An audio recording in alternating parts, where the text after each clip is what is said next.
Dando abertura ao segundo painel, eu chamaria para compor a mesa o Diogo Sponchiato, que é diretor da revista Saúde da Editora Abril, jornalista formado pela Faculdade Casper Libero. O Diogo foi repórter na revista Saúde e editor da revista Galileu, da Globo. Hoje é redator-chefe da marca Saúde, da Abril, e criador de projetos como o Prêmio Abril e DASA de Inovação Médica. O Diogo sobe. Eu chamo o Victor Bolzan, que é diretor de A Voz da Terra, de Assis, e o Diário do Vale, de Cândido Mota. Ele é jornalista formado pela Brás Cubas, de Mogi. Ainda na faculdade estagiou em um programa da emissora de Jundiaí, onde trabalhava, contratado como repórter do extinto Diário Popular, aqui em São Paulo. Com a reformulação do periódico, foi para o interior, atuando como repórter no Voz da Terra, de Assis, indo a seguir para o Jornal da Manhã, em Marília. Ainda tem ali um jornal de classificados de veículos. Atuou no Diário do Vale, de Cândido Mota, entre 2000 e 2015, quando foi chamado para adequar A Voz da Terra, de Assis, para o online, onde ele é responsável pela edição. Quero chamar a Natália Cuminali, que é especializada em comunicação de saúde. É jornalista formada pela Metodista, fez cursos de liderança executiva sobre desenvolvimento infantil e novas fronteiras nos cuidados com a saúde em Harvard, em Boston, e uma residência em jornalismo de saúde na Clínica Mayo, em Jacksonville, e de gestão e inovação na Warwick Business School, em Londres. Trabalhou 11 anos na Abril, entre os últimos 7 como repórter de saúde na revista Veja. Deixou a revista para se dedicar à criação de uma startup de jornalismo também na área de saúde.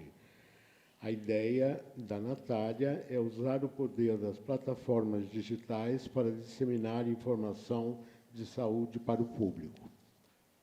Finalmente, para mediar os debates, eu chamo o jornalista Felipe Vilicic, que é especialista em plataformas digitais, blogueiro e escritor, jornalista formado pela Casper, é escritor especializado em ciência e tecnologia, com quase 500 reportagens publicadas, 4 livros no currículo e experiência em site, revista, jornal, TV, dispositivos móveis e rádio.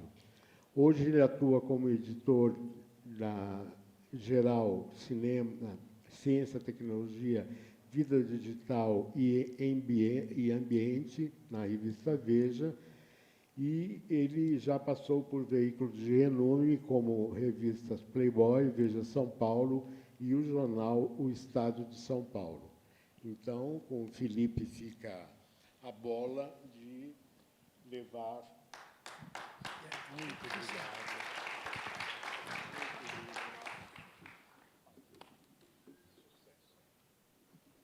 Fui também aluno de Carlos Costa, vale frisar. Algo de que ele não se recuperou até hoje.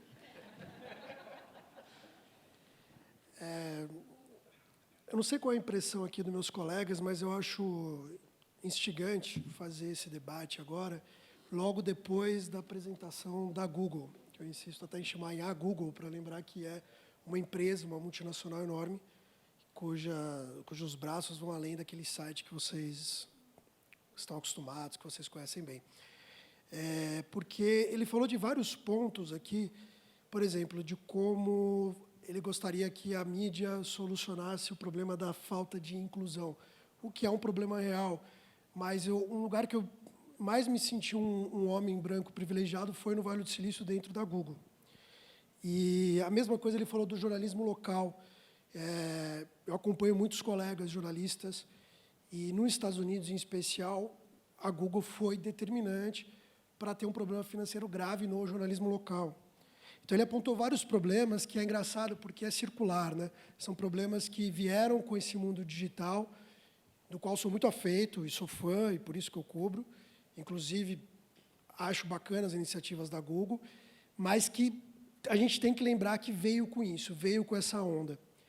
Então, eu vou começar falando aqui, eu vou responder, na verdade, a pergunta que eu vou fazer no fim, para os meus colegas aqui. Porque a gente veio aqui falar de jornalismo especializado. Quando eu estava na faculdade, isso lá em 2004, eu lembro que o que mais eu ouvi assim, de vários professores, não todos, inclusive o Carlos Costa era uma exceção, e o que eu ouvia mais assim, nas redações, em várias redações, é que o jornalista ele tinha que ser um generalista. Ele tinha que manjar de um monte de coisa. Então, eu ia para a redação, meu chefe falava que eu tinha que manjar de tudo, e eu tinha que manjar um pouquinho de cada coisa para eu saber onde tirar o fio da meada, assim, e seguir adiante. Só que eu entrei na profissão, eu entrei muito cedo, mas aí eu me formei assim, em 2007, e começou a pipocar o Facebook, YouTube, depois, em 2010, o Instagram, e eles começaram a tomar a nossa vida, tomar a nossa rotina, e nos bombardear justamente de informações. E eu lembro, compartilhando aqui uma experiência pessoal, eu lembro para escrever o livro O Clique de $1 bilhão, que é sobre a história do Instagram, e que eu falei com os fundadores, com os primeiros funcionários e tudo mais. Instagram que depois foi adquirido pelo Facebook. Eu lembro que uma das coisas que um deles me falou, e ficava repetindo bastante, o Mike Krieger, Michel, que é brasileiro, Michel Krieger, conhecido como Mike, ele falava muito de como, quando ele pensou em Instagram, ele queria, sim, que fosse um disseminador de informação, de fatos. E ele não estava só falando daquela coisa que o Willem Flusser, ou aquele filósofo tcheco, se alguém conhecer, chama de tecnoimagem, da imagem técnica, que é aquela imagem produto de um aparelho, seja uma máquina fotográfica ou um site, que é aquilo que, de certa maneira, entra em conflito com o jornalismo, mas menos. Não, ele queria disseminar mesmo informação. Ele falava que ele via o Instagram como uma testemunha ocular do mundo. Ele usou exatamente essa frase. E ele acreditava que o Instagram estaria primeiro, antes do que os jornalistas, em qualquer lugar. No tsunami, no Japão, ou durante a Primavera Árabe, e por aí vai. E aí me vem aqui, junto com esse tema que a gente vai levantar dos especialistas, me veio a questão, qual é o papel do generalista nesse meio? Porque as redes sociais criaram, tem um outro filósofo que chama Byung-Chul Han, também vale procurar aí quem gosta desse tema. E ele fala de tempestade de indignação. Ele usa um outro termo em inglês que chama shitstorm, né? Tempestade de merda, que as redes sociais criaram. Então, a gente agora está no meio de uma tempestade gigante de dados, de informações, mas essas informações não são editadas, e aí, com isso, surgiram as fake news, né, a disseminação das fake news, porque fofoca sempre teve. E aí surgiram os chamados influenciadores digitais. E o que é um influenciador digital? Teve um outro livro que eu fiz que chama O Clube dos Youtubers, que eu mostrei os bastidores do YouTube e dos youtubers. Eu visitei o YouTube e tal, e falei com muitos youtubers. O que é esse influenciador digital? Ele é um generalista, de certa forma. Ele não tem o treinamento do jornalista, o comprometimento com a credibilidade, com o fato, mas ele se porta dando informação sobre tudo e qualquer coisa. Quando você vê um Felipe Neto, ou o Castanhari, Felipe Castanhari, que tem um canal que se propõe a falar de fatos científicos, e vários outros. Eles são generalistas, só que não tão comprometidos com a credibilidade. E aí, no meio dessa tempestade, a pergunta que fica é qual é o papel, qual é o nosso papel aqui, né? Qual é o papel do jornalista? Né? Não da Google. Como é que a gente vai se situar aqui? Como é que a gente vai se salvar? Como é que a gente vai se encontrar nisso? Sem depender das plataformas que surgiram justamente nos colocando questões, justamente nos colocando na parede. O que a gente pode fazer nisso? O que eu tenho notado, não sei, em relação aqui aos colegas, que há um movimento que, tudo bem, não é compartilhado por todos os jornalistas, nem todos os professores, tal, mas há um movimento de valorização do jornalista especializado, que é aquele cara que vai estar realmente direto em contato com uma informação muito privilegiada, ele estará nos bastidores da notícia, Ele não é só uma testemunha ocular da história, como pode ser o Instagram, por exemplo, com uma foto.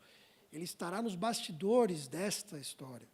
Ele saberá como digerir aquela informação e passar adiante de uma maneira que só ele e alguns poucos vão poder fazer, porque ele é um especialista. Então, uma coisa que me instiga muito é procurar entender se, neste momento que a gente está nesse meio de tempestade de informações de Facebook, Instagram, Google, de não saber o que é verdade, o que não é, se o papel do jornalista não é realmente se especializar cada vez mais, aumentar o seu conhecimento, aumentar o seu saber, as suas informações, as suas fontes, para tentar trazer um diferencial. E daí que surgem sites, iniciativas que estão tendo muito sucesso. Isso que é legal compartilhar, porque eu vi no painel anterior a gente falando muito de um fracasso do jornalismo, né, de certa forma. Mas a gente esquece, por exemplo, do Jota, que é um site especializado em cobrir a área jurídica, que está indo bem, além de vários outros sites desse tipo. Então, eu vou passar aqui a bola exatamente com essa pergunta. Como é que vocês acham que o jornalismo pode se encontrar no meio dessa tempestade? E qual é o papel do jornalista especializado no meio dessa tempestade? E eu já dei minha resposta.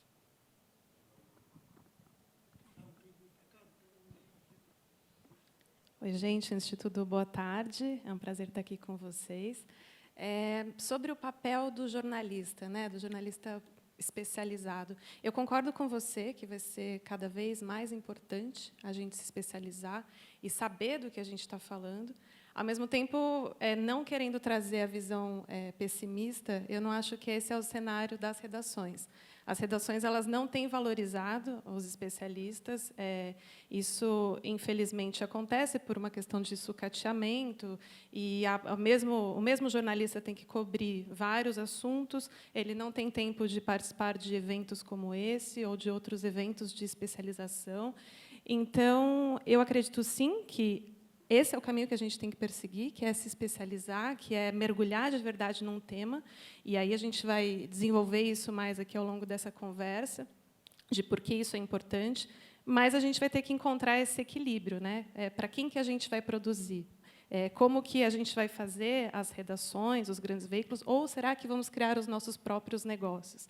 Né? É isso que a gente vai fazer? Vamos ser microprodutores de conteúdo? Vamos explorar um nicho? Então, eu acho que essa é uma reflexão, mas que eu, sim, acredito que se especializar é o caminho. Boa tarde.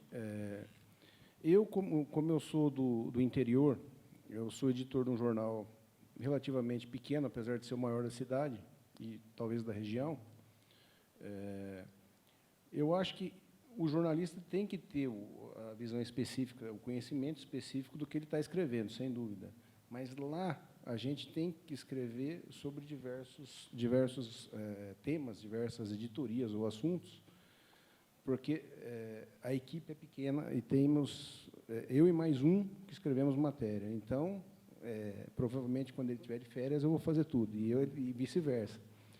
Mas, lá no interior, existe muita informação que vem dos leitores. E o fato da informação vir dos leitores, nem sempre elas vêm de maneira correta. E eu estou num jornal impresso, que é praticamente... Bom, eu sou um dinossauro. Você formou em 2007, você falou? Eu fui em 97.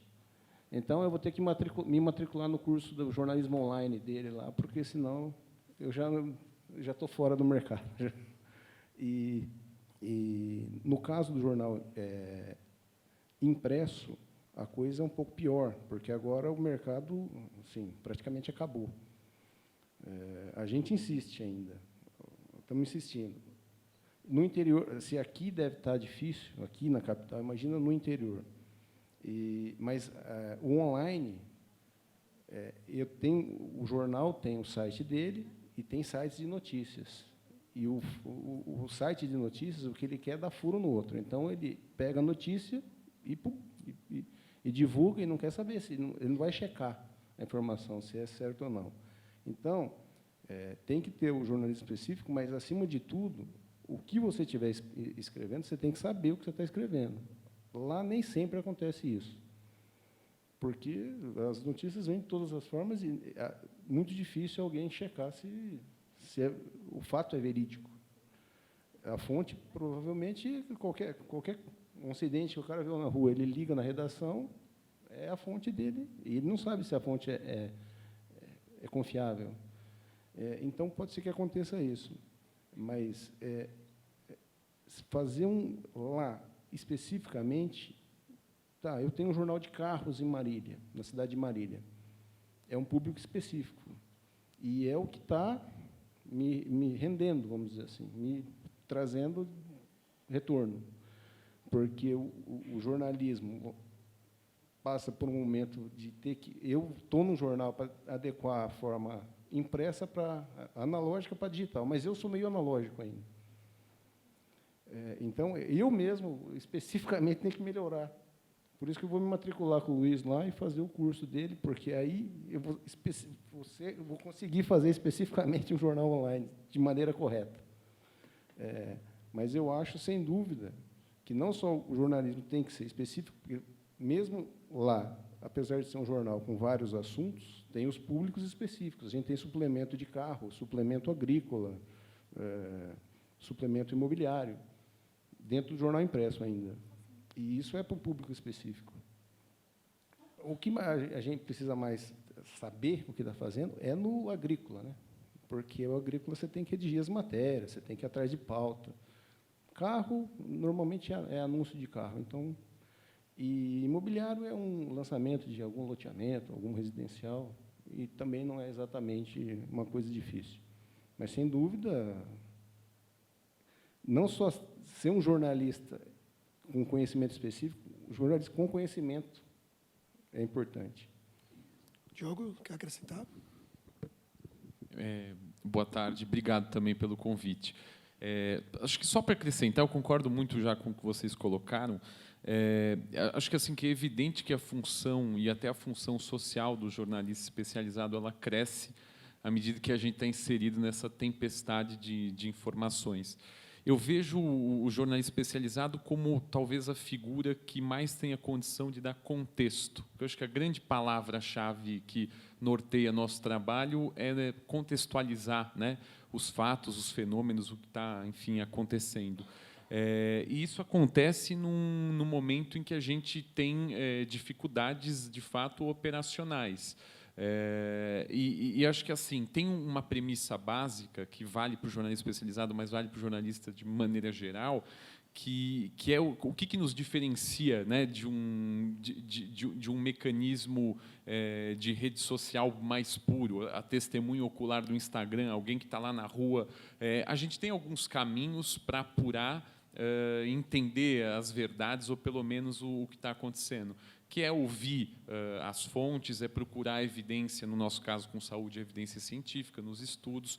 E eu acho assim, só que a gente precisa tomar um cuidado para não cair na outra ponta do que acontece com os próprios influenciadores digitais, é que o jornalista especializado não substitui o especialista, né? Nós podemos chegar ao especialista, traduzir o que o especialista fala e levar isso para a sociedade. Talvez seja, às vezes, um ponto de atenção que a gente vai ter, mas acho que a palavra é contexto aí. Acho que contexto diz muito mesmo, assim, concordo com você nisso. Tem uma coisa que, saindo até do roteiro que eu tinha prometido para vocês aqui, vou esquecer. Eu vi um texto outro dia do Edson Aran, que é um cara que era ex-diretor da Playboy e tal, trabalhei com ele, e agora ele escreve roteiros, né? Ele saiu bastante de jornalismo e escreve roteiro, escreve um monte de coisa. Participou da reformulação do Zorra e tal. Só que ele escreveu um texto que foi até bem agressivo com o Google, Facebook e tal, até um pouco acima da média. Mas tem uma coisa que ele falou que, para ele, nesse mundo de Google, Facebook e afins, o que precisava de verdade, ele citou só nomes dos Estados Unidos, mas seriam um Gay Talese novo, um Truman Capote, o Hunter S. Thompson. Isso que quebraria essa lógica atual, essa rendição do jornalismo, vamos dizer assim, e que poderia reerguer a profissão, ou seja, né, no que ele queria dizer. E aqui eu poderia citar brasileiros também, que eu acho que faltou a ele, então, um Rui Castro, um Ricardo Sete, enfim, jornalistas desse nível que conseguem realmente entrar nos bastidores, mostrar coisas que não vão ser vistas em outros lugares, e, mais do que isso, inventar escola, inventar estilo, inventar maneiras de driblar qualquer Google, qualquer Facebook, porque você não vai encontrar nada do que ele fala lá. Vocês acham, primeiro, que falta esse tipo de jornalista mesmo, hoje, como apontou, por exemplo, o Edson Aran, que para ele falta, está uma escassez geral aqui ou em qualquer lugar? E se falta, vocês acham que é possível hoje surgir jornalistas desse estilo mais clássico, que também são especializados em diversas coisas, cada um no teu, mas que são mais clássicos, de estilo mais clássico, nesse novo contexto ultra conectado e que a gente precisa, ao mesmo tempo, falar no WhatsApp, com a fonte, publicar no blog, publicar no Facebook, publicar no Instagram e ainda fechar a matéria impressa no mesmo dia?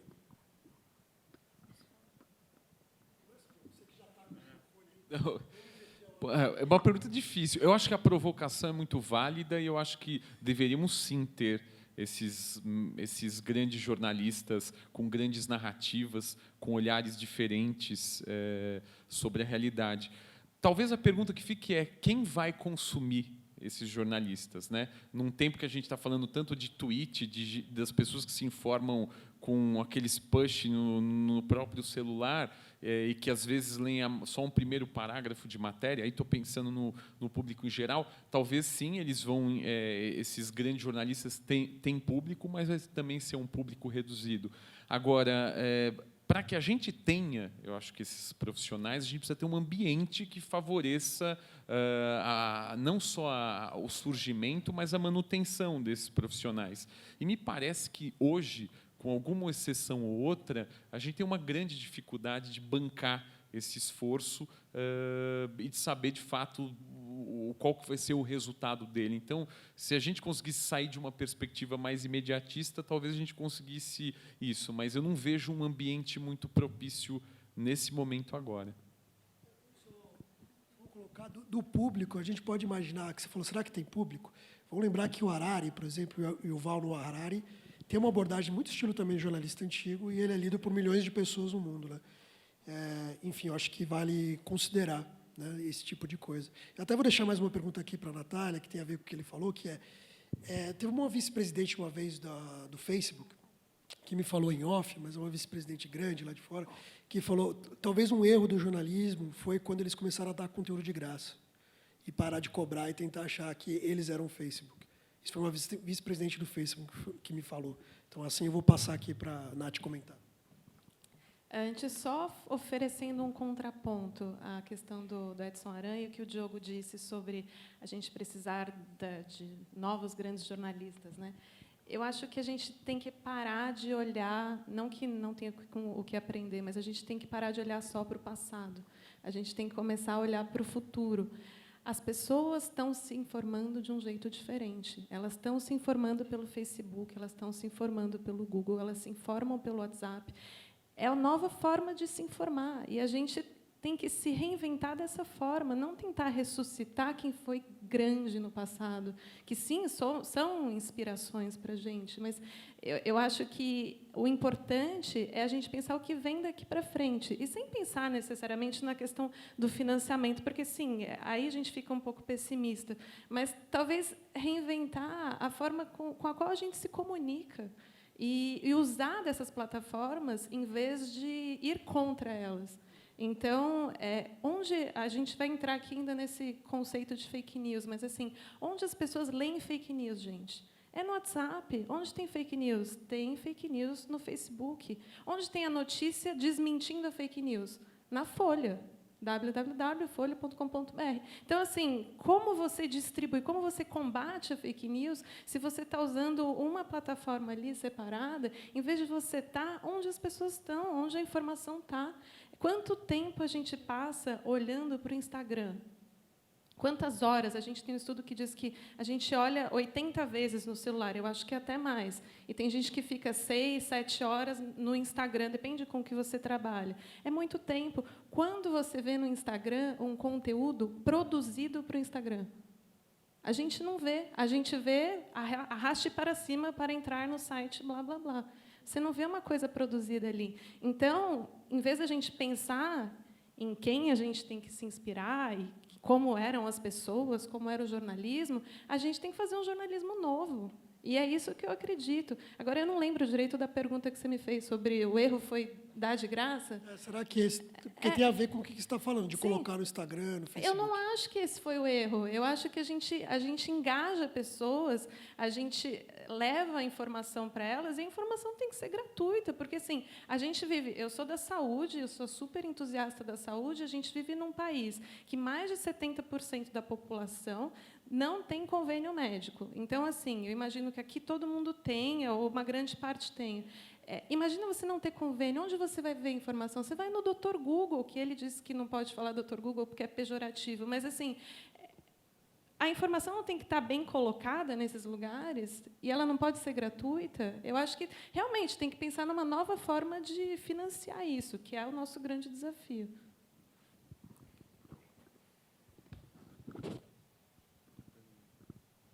Bom, eu concordo com os dois, na verdade. Acho que sinto saudade do jornalismo antigo, mas acho que não ia caber agora, ele ia ter que se adequar ao atual mercado, vamos dizer assim. E, sem dúvida, a informação tem que ser dada de graça, lógico. Você não pode escrever uma matéria e colocar num site. Tudo bem, agora, comercialmente, eles estão fazendo isso. Até estava comentando com ela que, no meu caso, a versão impressa é mais fácil comercialmente do que a online, porque é melhor de se fechar um contrato comercial numa impressa do que online. Se você poluir o site com um monte de propaganda, ninguém vai ler o site. Mas o jornalismo antigo não tinha isso. E eu sinto saudade, mas não acredito que ele sobreviveria hoje. Então, vou fazer mais uma pergunta aí para os colegas, que também segue na mesma linha e é um pouco para instigar reflexão, independentemente aqui da minha opinião sobre, que é o seguinte: então, qual é esse futuro desse jornalista se a gente continuar... Vou unir as três coisas aqui. Se a gente continuar seguindo essa onda, no sentido de se adaptar a essas plataformas, né, Instagram, Facebook, afins, plataformas que estão, em algumas mudanças de algoritmo, principalmente Facebook e Instagram, nos expulsando, né? Deixando bem claro, expulsando o nosso tipo de conteúdo intencionalmente. Isso quando eu falo de Instagram e Facebook, não de Google. Então, e no YouTube também há algumas mudanças de algoritmos que valorizam diferentes tipos de informação. Por exemplo, desvaloriza informação política, porque é muita polêmica, ou informações internacionais muito fortes, porque é muita polêmica. O algoritmo tira isso da home, hoje, no YouTube. Mas, ao mesmo tempo, você tem bons exemplos como de economia no YouTube. Mas a Natália Arcuri, que é ótima. Mas, de qualquer forma, nesse futuro, dentro dessa perspectiva de se adaptar, de que tem muita desinformação no Instagram, no Facebook, e a gente tem que estar lá para dar uma informação correta. Enfim, dentro desse contexto, será que o futuro, então, do jornalismo é ir atrás da mentira para dizer qual é a verdade? É isso que nos resta? Qual é o futuro para vocês? Eu acho que ele passa um pouco por isso. Eu vou compartilhar com vocês um pouco uma experiência com a saúde. A gente faz tempos em tempos pesquisas com os internautas, com os leitores, seja o assinante da revista, que a gente tem essa realidade revista, e a realidade do site, e são públicos distintos. Mas uma coisa em comum, quando a gente pergunta para esses dois públicos quais são os assuntos que mais lhes interessam, o primeiro que aparece nas duas pesquisas que a gente fez no início desse ano e uma agora mais recentemente eu gostaria de separar o que é mito do que é verdade. A gente não pergunta sempre fake news, porque vai que alguém não saiba o que é fake news, mas o que fica é isso, eles querem saber o que é mito e o que é verdade. Isso parte do pressuposto que tem muito mito ou muita inverdade circulando por aí. Então, acho que, pelo menos, lá no caso da saúde na Abril, quando a gente pensa em plataforma digital, sim, eu acho que muito do nosso trabalho, muito do nosso esforço vai ser desmentir as besteiras que são produzidas intencionalmente ou não. Óbvio, acho que o legado tradicional do jornalismo de buscar o que há de novidade ou de ajudar a contextualizar fenômenos como surtos ou epidemias de doenças, no nosso caso, isso continua, mas a gente percebe um esforço hoje muito forte.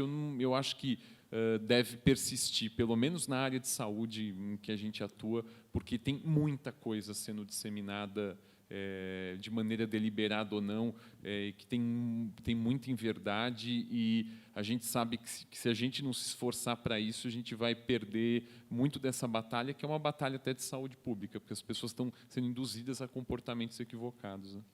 O que ele está falando, o último caso que eu vi é que ele dá vacina, que vai tomar vacina faz mal, pode tomar vacina que tem os efeitos colaterais.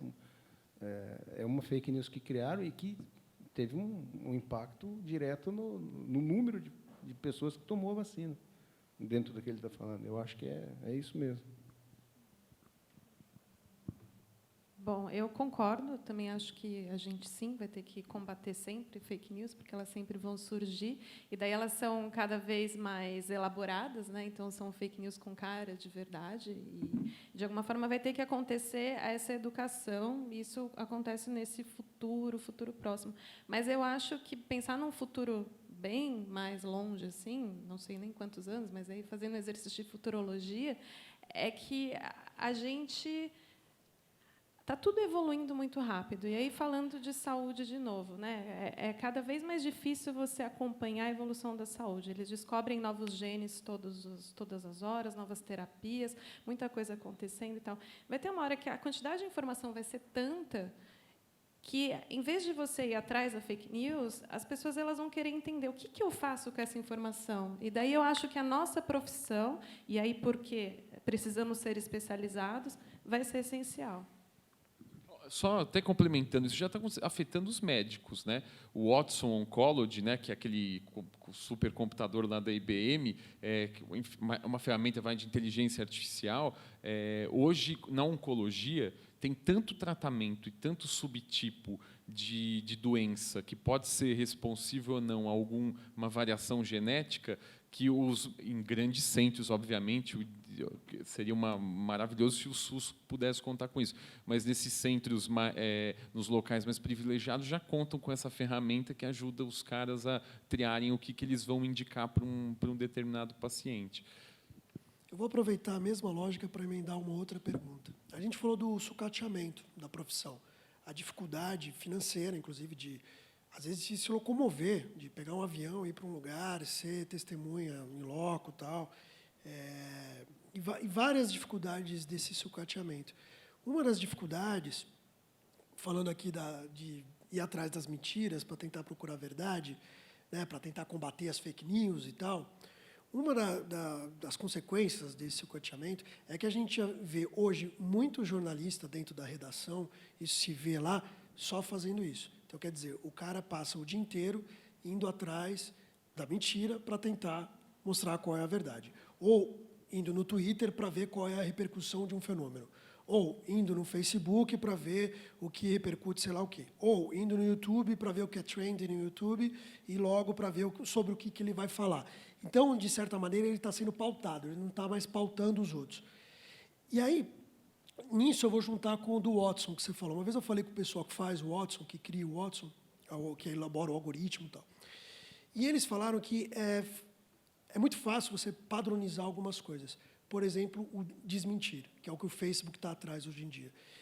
Essa tarefa de desmentir uma fake news, acredita-se que, em pouquíssimo tempo, isso aí vai ser feito com uma máquina, porque é só associar algumas ideias e você vai ter essa resposta. Boa notícia. Então, isso é uma coisa que eles vão fazer. Outra coisa é a produção, aquela da generalista. O IBM Watson ele faz isso, literalmente. Ele consegue pegar os dados de uma notícia e publicar essa notícia, muitas vezes só com informações visuais, sem texto. Então, quer dizer, muito do que vocês estão acabando de falar pode ser padronizado. O que no jornalismo não pode ser padronizado? E se tudo isso que a gente está falando que a gente vai correr atrás, daqui 5, 10 anos, vai ser padronizado, logo, a gente vai ter mais uma nova crise para lidar, porque aquele pessoal que só sabia correr atrás de fake news agora não vai ter mais função.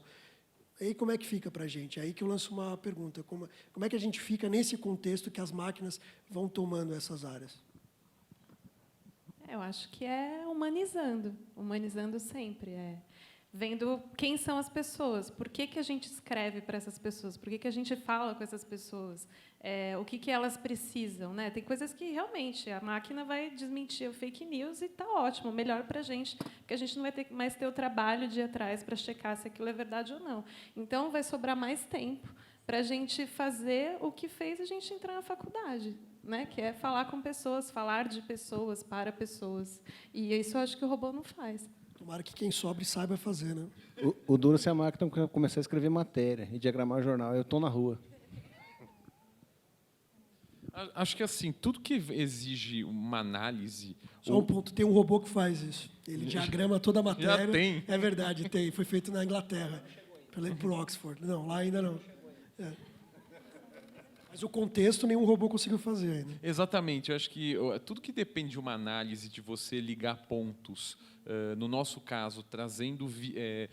porque o que o robô faz, ele pega tudo que já tem de estudo sobre no nosso caso, tá?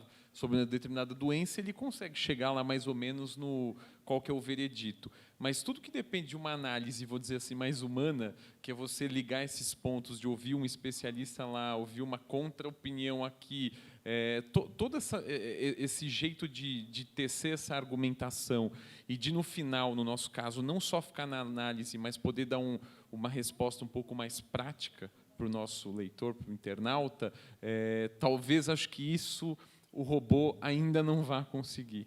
Se é que um dia não vá, né? E que tem muito a ver com o jornalista especializado, né? Que é o tema aqui chegamos à conclusão. Bem, eu vou abrir aqui para perguntas. E, antes de tudo, quero agradecer aqui o papo. Foi um ótimo divã, né? Foi um momento de terapia de jornalistas aqui. Então, vou abrir aí. Professor Carlos Costa, que me deu notas ótimas na graduação, por isso que eu estou aqui. Eu fico pensando a tragédia de Brumadinho, se ela fosse emitido um alerta, né, e todo mundo ocultou, até com consultoria alemã, de que aquilo ia explodir, né? Nós estamos vivendo, já adiantando, o que se chama a quarta revolução industrial, que terá como consequência desaparição de muitos empregos, né? Falou-se aí do robô que diagrama. Quem está fazendo o trabalho de comunicar à população, fazer aquilo que não foi feito em Brumadinho? O meu porteiro, tenho conversado com ele, mas quem conversa com essas profissões que vão desaparecer? Estou orientando um trabalho sobre isso, eu não vejo ninguém fazendo esse trabalho, a não ser a TV Globo. A TV Globo fala sobre inteligência artificial, mostra o coração em 3D, eu não sei, toda essa série de tecnologia. Muda o mundo, muda a gente também, né? Vocês pensaram nesse tema? Como alertar a população que ela tem que ficar esperta e se readequar a esse futuro que já está virando presente? Posso começar respondendo? Poxa, professor, lê minha coluna não anterior, a penúltima coluna, vou te mandar, que foi esse tema. Foi exatamente esse tema lá, que eu falo do que até o Lula, que está agora em liberdade, falou, que é da uberização, né? Então, resumindo assim a ideia, mas partindo dessa coisa das máquinas tomando, de como tem que se adaptar, tal. E aí, dentro desse texto que eu fiz, eu falei de uma coisa que os magnatas do Vale do Silício protegem muito. Então, tem um muito conhecido, que é o Zuckerberg, né? O Mark Zuckerberg, criador do Facebook, defende essa ideia, e tem vários outros do Vale do Silício que defendem. Jeff Bezos defende, o Obama está articulando com eles, isso nos bastidores, está articulando com vários deles para promover isso, que, nesse sentido, de uma maneira mais prática, é uma coisa que é chamada renda básica universal, que eles defendem no Vale do Silício. Isso eu escrevi sobre na minha coluna, e a gente está cobrindo bastante isso lá na Veja, esse tema da uberização. mas que é um tema que eu, pelo menos, não sei o que os colegas acham, mas que muita gente dentro das gerações não vê como mercadológico. Eu já ouvi isso, por exemplo, porque não haveria quem comprasse essa informação, literalmente. Afinal, a gente estaria falando com pessoas que estão perdendo seus empregos e seu dinheiro. Eu não acredito nisso, acho que, que não é o viés, mas eu ouvi exatamente isso já. Mas, de qualquer maneira, essa proposta é uma proposta que vem do Facebook, tem gente dentro da Google que também pensa assim, tem muita gente na Amazon que pensa assim, no Brasil também tem bastante gente que pensa assim, que é a questão de promover uma renda básica para as pessoas poderem não capacitar a geração, que é mais velha agora, que está perdendo emprego, porque, frente para a Zuckerberg e afins, essa geração que começou a perder emprego agora não vai conseguir se adaptar. Então, apesar deles ficarem falando, a gente vai fazer treinamento, tal, não sei o quê, e afins, no discurso prático, quando você conversa com eles de fato, eles sabem que as mudanças estão tão rápidas que aquele cara que virou Uber, ele não vai conseguir voltar para o trabalho dele. A adaptação não é uma coisa que o cara vai fazer um cursinho e vai se virar. Ele não vai aprender o que existe a internet e vai se virar com aquilo. Isso aí não existe, isso é um mito. E eles mais propagam esses treinamentos como uma maneira de marketing para essa geração que já ficou ultrapassada. E isso eles mesmos dizem. Agora, quando você fala de capacitar a próxima geração, que é a mais importante, como é que você vai qualificar aquele cara que era engenheiro civil e que fazia justamente uma coisa que foi substituída pela inteligência artificial, conheço vários casos desses, mas tem um próximo desse, e que perdeu o emprego e agora não tem mais onde trabalhar e foi virar outra coisa, Uber, tal, esses serviços terciários. Como é que você vai qualificar o filho desse cara para que ele não siga a mesma trajetória? Como é que você vai qualificar o neto desse cara?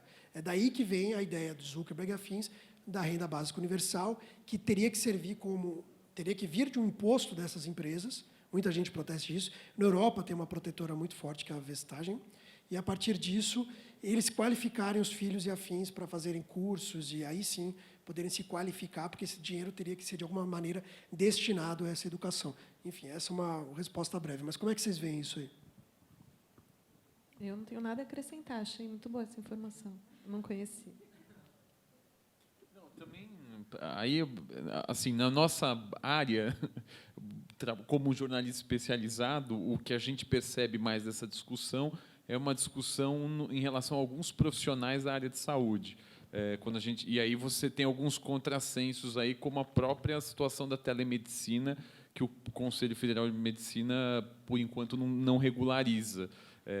Talvez como uma forma de proteger algumas profissões, mas, enfim, isso vai ter muita mudança. Mas, no nosso dia a dia, trabalhando com saúde, a minha preocupação é fazer com que o seu porteiro, se tiver acesso a gente, coma melhor, se exercite e dê as vacinas para os filhos dele, porque, já, pelo menos no momento presente, a gente já cumpre nosso propósito. Isso é legal também, de cada área tem a sua função, que isso é do especializado. O que eu estou falando é muito da minha área, né, de tecnologia e tal, e eu tento, na minha coluna, tal, bater muito nessa tecla. Espero ter tirado, no mínimo, nota 7. Obrigado. Trazendo o assunto um pouco aí para o lado do jornalismo comunitário, já que estamos falando um pouco do especializado, um nicho aí do jornalismo não tão valorizado, podemos dizer assim. Eu queria saber se alguém poderia fazer alguma ponderação no sentido do avanço tecnológico, se ele favorece esse lado do jornalismo, que é o jornalismo comunitário. Não sei se alguém poderia fazer algum comentário. Ou... Eu posso falar. A meu ver, favorece muito. Eu acho que é um dos que mais vão se destacar e que mais pode crescer. Assim como o jornalismo local, aí numa próxima fase que está vindo.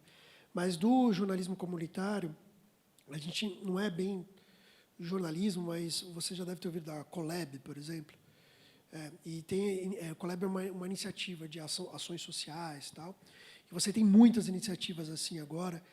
E, na minha perspectiva, e do que eu falo aí nos bastidores desse mundo da tecnologia e do que vem também esse público, assim, e os fazedores, vamos dizer assim, né, os caras que estão por trás disso, é que o jornalismo comunitário ele vai se beneficiar bastante, primeiro, pela variedade de vozes, porque aí essas plataformas, essa é uma grande vantagem. Vamos lembrar que Google, Facebook, de novo, eu sou entusiasta, estou fazendo umas críticas aqui, mas eu vejo muitas vantagens aí. Uma das vantagens é que multiplicaram as vozes e o acesso hoje é muito fácil. Então, quando você entra no YouTube, por exemplo, é muito difícil você identificar quem é o comunicador lá e quem é o receptor, né?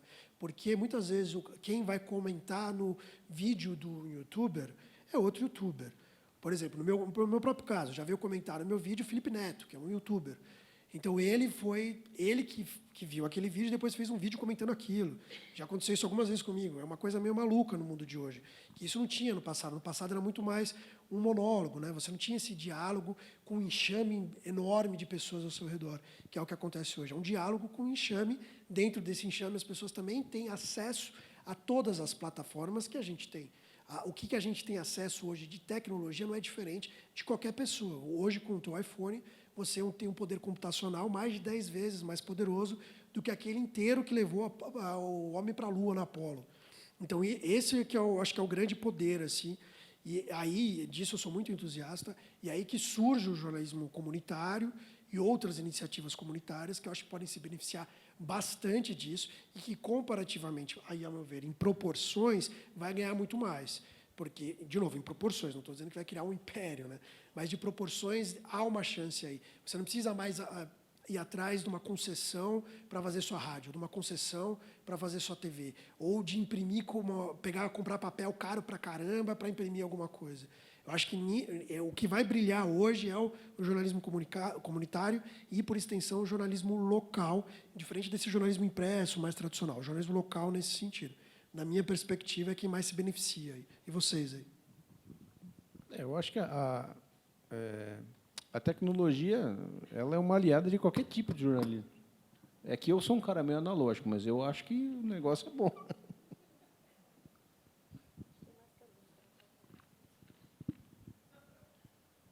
Oi, boa tarde. Meu nome é Raul Galhardi. Eu estou criando um modelo de negócio baseado em curadoria de notícias de mídia independente. E tem um professor na Universidade de Colômbia, que ele é o Mitchell Stephens, né, que ele fala que o generalista vai acabar e que o nicho e o especialista é que vai perdurar, né? E a minha pergunta é o seguinte, né, que é questão de modelo de negócio, né?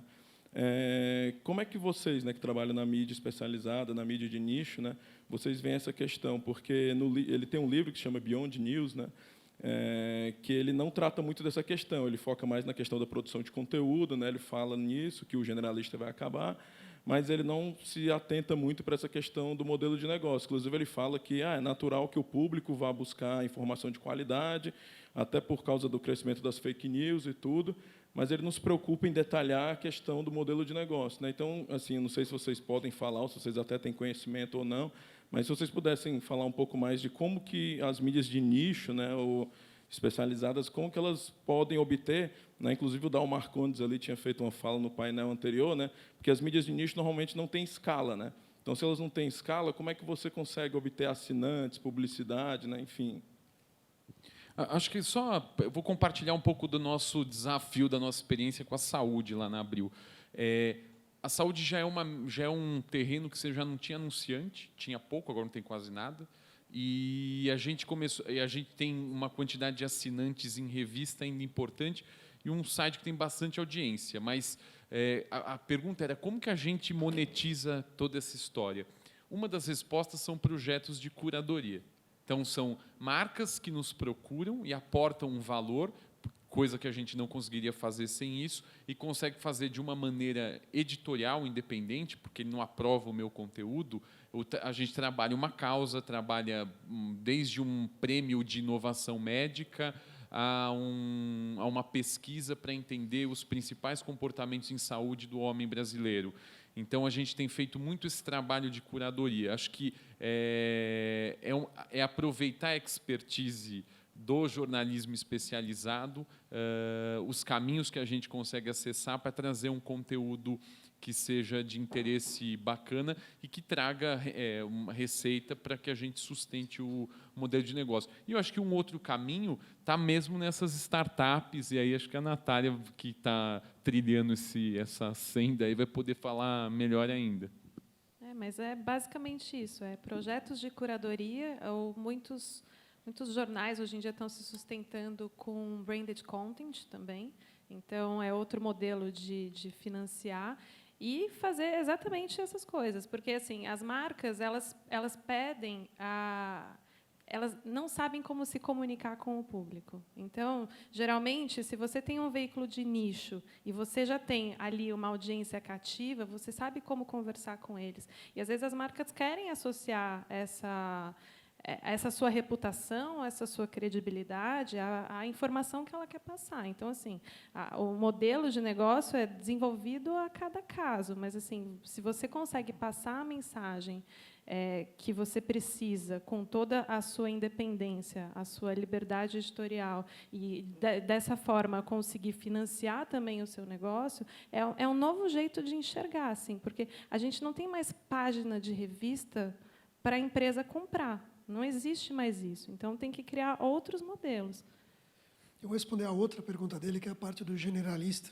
E, assim, na minha perspectiva, eu posso estar errado nisso, mas o que tem mostrado para mim é que, realmente, o generalista está com os dias contados dentro do jornalismo. E eu acho que vai ter um papel para o generalista, é o influenciador digital. O generalista vai ser aquele cara que vai poder falar de qualquer coisa, qualquer dia, tal. Isso aí não vai ter mais papel dentro do jornalismo. E eu, dentro da minha visão, acho que, inclusive, por questões financeiras. Eu acho que, para se diferenciar desse mundaréu todo, vai sobreviver quem se especializa, seja no jornalismo comunitário, que foi citado agora, no de tecnologia, ciência, como eu, mais tecnologia, saúde, ou qual for. E, a partir disso, eu vou concordar e discordar ao mesmo tempo com os colegas aqui num sentido. Eu acho que curadoria pode ser um modelo, que é um modelo que funciona para grandes empresas, como a editora Abril, mas talvez não para o jornalismo de nicho ou jornalismo comunitário. Eu acho que as parcerias podem ser um outro caminho, mas eu acho que, independentemente desse caminho, eu acho que tem que valorizar o leitor. Eu acredito que você tem que pensar com quem eu vou falar, quem quer ouvir o que eu vou falar e como é que eu vou falar da melhor maneira para essa pessoa, uma maneira que ela não vai encontrar em nenhum outro lugar. Ela não vai encontrar no Facebook, não vai encontrar no YouTube, só se for eu falando no YouTube ou eu falando no Facebook. Desse assunto específico, essa coisa que eu descobri, esse fato que eu fui atrás, isso que eu consegui em primeira mão. E aí você privilegiar o leitor. E eu realmente acho que, como uma hora a roda vai se consertar e a questão do dinheiro tal vai voltar de alguma forma, se você entender o seu leitor e o seu leitor quiser você. E aí eu vou dar um exemplo disso. Tem alguns exemplos, né? Primeiro, dizem que dentro da lógica das grandes corporações, tem muitos, né, estadunidenses, muitos empresários nos Estados Unidos que acreditam que realmente a grande mídia, nesse formato que está sendo falado, talvez não seja mais um negócio tão sustentável, assim, não vai dar bilhões para eles, e que os magnatas vão tomar conta disso, como por outra razão, pela razão social, que é o que o Jeff Bezos está fazendo, e o que o Zuckerberg está tentando fazer indiretamente, que é você financiar a mídia, que o Zuckerberg já anunciou que vai ter projetos de financiamento, ou que está sendo feito na Europa também, para sustentar uma grande mídia, um grande poder. Em relação ao nicho, eu confiar no leitor. Um exemplo claro tem um RPG, um Role Playing Game, não sei quem já jogou isso aqui, que nos anos 90 era super famoso, que era de mesa. E essa indústria entrou em crise, porque existiu o videogame. E falaram, não vai mais existir RPG de mesa. Esse RPG de mesa já era. Aí o que aconteceu? Os criadores de um RPG de mesa brasileiro, nacional, que chama Tormenta, foram lá e falaram, quer saber, eu acredito que eu tenho público sim. Eu tenho gente que gosta disso, sim, independentemente dessa coisa de videogame, YouTube e o caramba. O que eu vou fazer? Eu vou postar neles. Eles abriram um Catarse para ver se tinha público para isso, que é um caminho para o jornalismo de nicho. E eles tinham. Eles fizeram um Catarse de maior sucesso da história do Brasil, arrecadaram R$2 milhões em pouquíssimo tempo, e agora estão com diversos projetos, dentro de uma coisa completamente analógica, completamente fora do seu tempo, mas que descobriram que realmente tinha muita gente cansada com internet e afins e queria exatamente esse tipo de produto. Então, eu acho que tem um futuro, sim, se você tiver leitura. Eu acho que é isso. Pediram aqui para eu encerrar, então vou encerrar. Estão pedindo mais perguntas aqui, não sei se dá tempo ou não, estou levantando a mão aqui. Então, mais uma para a pessoa que está levantando muito a mão aqui. Então, mais duas. Fazem as duas perguntas, a gente responde as duas. É rápido, assim, a gente tenta responder as duas. Olá, meu nome é Jefferson. Eu queria perguntar sobre o futuro das especializações, né? Usando o exemplo da saúde, por exemplo, a gente tem a área da saúde, que as pessoas já estão se especializando. Eu queria saber se o próximo etapa, por exemplo, seria especializar na saúde dos negros, por exemplo, que tem uma demanda relacionada à pele, à intolerância à lactose, ou da população trans, que tem uma demanda relacionada à hormonização, resignação sexual. Então, se o futuro é esse, além das especializações, terem um funil a mais sobre isso. Subespecializações, né? Pode fazer a outra junto, pronto. Já que estão propondo aí, vamos lá. Para você, esqueci seu nome, desculpa. Você citou que no interior é mais difícil de checar a fonte e que, às vezes, você faz uma matéria sobre um acidente por telefone. Não, e que daí eu quero perguntar se você não tem medo de dar uma fake news, já que o seu jornal é o maior da região. Não, eu não falei que eu faço isso. Porque o meu jornal, ele não tem, como ele tem a versão impressa, ele não tem a intenção de dar o furo em cima de outro. Isso acontece quando tem sites de notícias que o que eles querem é a velocidade da notícia. Isso acontece agora, ele quer pôr agora na internet. E, às vezes, ele coloca, por exemplo, um acidente e não vai checar se a informação que chegou até ele é verdade. Eu não tenho esse problema porque eu tenho tempo para fazer isso. Talvez ele não tenha tempo. Não estou falando que não é uma crítica a ele. Pode ser que exijam isso dele. Ele coloque na internet sem checar se é verdade ou não. Entendeu? Porque, às vezes, os leitores mandam foto.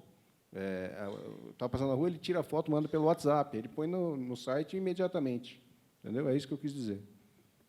E sobre especialização, acho que o Diogo concorda comigo que sim, esse é provavelmente o nosso futuro, porque as coisas estão evoluindo tão rápido e a gente conhece cada vez mais da saúde das pessoas e as pessoas têm uma saúde cada vez mais específica, então se fala muito da medicina de precisão, da medicina de individualização da pessoa, então você olha para o paciente. Então, de fato, acho que o nicho é o foco de tudo e da saúde também, com certeza.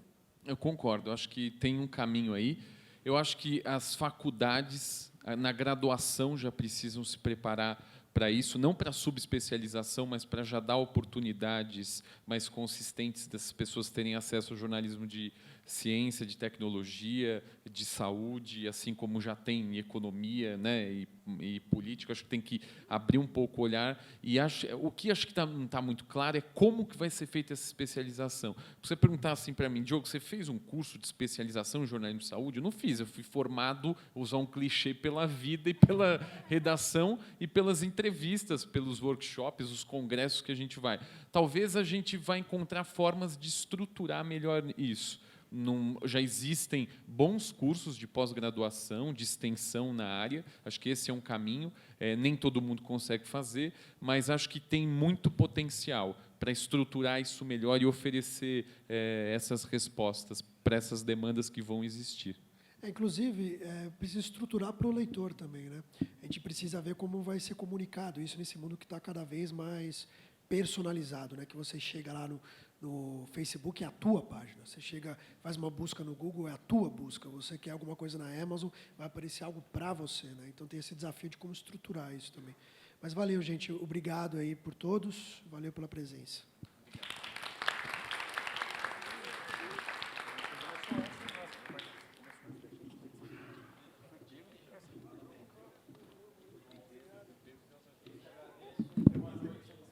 Tarde, né? Ainda não anoiteceu.